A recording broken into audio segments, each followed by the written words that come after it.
Okay, look, welcome back. I'm in the garage again. I know that if you saw the video yesterday, I've changed things up. Look, I know it's not the prettiest place. I know it's not the most attractive setting, but I feel comfortable in here. I feel like I can speak my mind. There's nobody around me. So you're just gonna have to put up with it for now. Eventually I'll get maybe like a banner behind me, a Club City banner, something like that. Just make it look pretty. But for now, that's what it is. This is what it's gonna be. Today's topic is weakness in first world men. For some of you who don't know, I am from South Africa, Cape Town, South Africa. That's where I was born, that's where I was raised. I spent a tiny bit of time in England, but most of my life I've been in South Africa until recently, where I permanently relocated to England, which has been in the last 6 months. For those of you who don't know, Cape Town is a very dangerous place. It's a tough place to live. There's a lot of tough people around. There's a lot of dangerous people around. I think we have one of the highest murder rates in the world. It's a tough existence. And you're welcome to research it, do some research. The boys who are from South Africa, you know exactly what I'm talking about. I know there's some of you guys who watch this channel, so you know what I'm going on about. The rest of you, feel free to do your research into Cape Town, see what it's about. It's a beautiful place, it's just dangerous.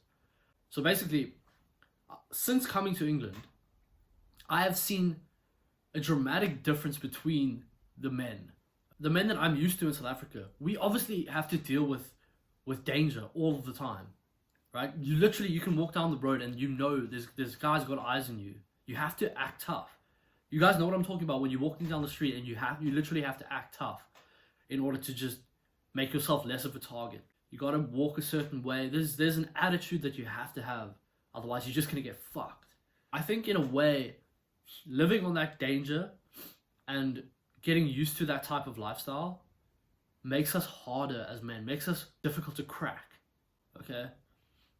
The guys that I've met in England, majority of them, I'm sorry to say this, I'm sure there's some UK watchers as well, and like, maybe I'm wrong, but the guys that I've encountered have been extremely docile.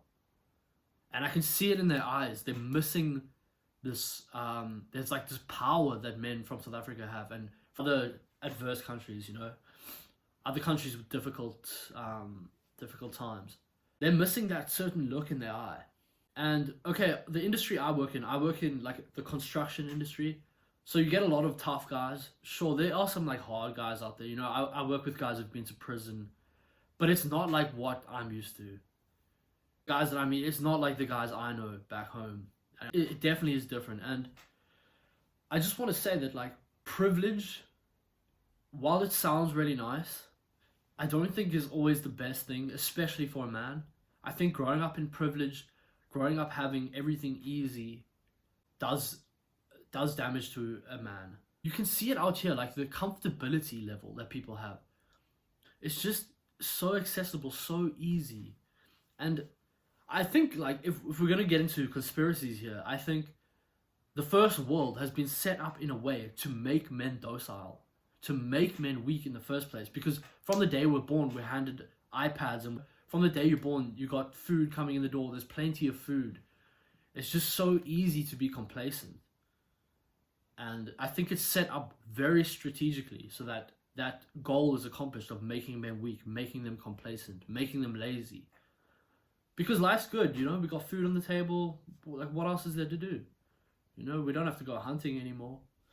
And I think the people who come from first world societies, especially the men who are trying to better themselves, the men who are on self-improvement and have been born and bred in first world countries, I think the level of safety and security that you felt your whole life, you should not take that for granted. Look, I'm not saying that you haven't had a hard life. That's not what I'm saying. Everyone has their own struggles, their own trauma. I know this. I'm not saying people from first world countries don't have a hard life. I'm sure a lot of you have. But what I'm saying is, you take your comfortability, you take your pleasures, you take your safety, you take all of this for granted. If you are someone who can honestly look in the mirror and say, I've had such an easy upbringing and life has never really been a struggle. If you can honestly say that to yourself, first of all, well done, because that's a big thing to admit. If you can honestly admit to yourself, fuck, I've had it too easy, that's a big thing to admit. Secondly, you need to be harder on yourself. Because there are guys, I know there's guys from India, I know there's guys from a lot of less successful countries, a lot of more impoverished countries on this channel. Some of these people have seen their families killed. They've seen bombs, they've seen gunfights, they've seen the whole works. And you, as a first world kid, you're competing with a guy like this. A guy like this who has the potential to turn his trauma into power. Do you understand that? That there's a man out there who might have seen his whole family be killed, and he has that driving him, and you want to compete with that guy. That's why I say, if you come from a privileged background, you need to be very tough on yourself, extra tough on yourself. You need to, if someone tells you to do 500 push-ups, you need to do 700 push-ups, 800 push-ups, 1,000 push-ups. That's the kind of mentality you have to have if you want to compete. That's just my word of wisdom for the day. Look, I don't make these videos for money. I don't make them for fame. I make this so that I can speak to like-minded individuals. I get this so that I can put my thoughts across and hopefully bring some enlightenment to your lives in some sort of way. Make you at the very least, just stop and think. That's all my goal is. And if anyone wants to contact me, I had a guy contact me today. It was great to hear from him. You know, I love talking to you. Seriously, if you're still watching this, you obviously have a similar mind to me. You obviously think like me. Drop something in the comments. We can start chatting, man. I want to build relationships with you. Anyway, I love you guys a lot, man. Peace.